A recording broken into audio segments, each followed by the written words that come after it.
விஜய் நம்ம ரொம்ப ரொம்ப பாசம் வச்சுருக்காங்க.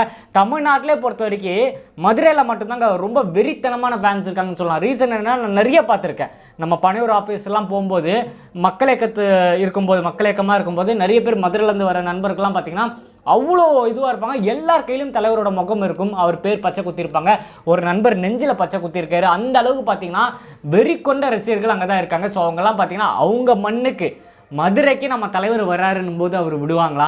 அந்த அளவுக்கு பார்த்தீங்கன்னா ஒரு திருவிழா எப்படி ஏற்பாடாகுமோ அதே மாதிரி அங்கே இருக்கிற மாவட்ட செயலாளர் தங்கபாண்டி அண்ணன், அன்பன் கல்லணை அண்ணன் எல்லாருமே பார்த்தீங்கன்னா பயங்கரமாக உழைச்சிட்டு இருக்காங்க.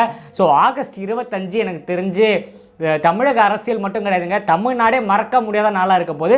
அதுவும் யோசிச்சு பாருங்கள், திங்கக்கிழமை அன்னைக்கு சண்டேனா கூட சொல்லலாம், எல்லாரும் வந்துட்டாங்க, ஞாயிற்றுக்கிழமை லீவுன்றனால வந்துட்டாங்கன்னு நீங்கள் சொல்லுவீங்க. அன்னைக்கு வந்து மண்டே 25ன்ற டேட், ஆகஸ்ட் 25ன்ற டே பார்த்தீங்கன்னா மண்டே. ஸோ அன்னைக்கு எங்கள் தலைவருக்கு கூட போகிற கூட்டத்தை நீங்கள் பார்க்க தான் போகிறீங்க.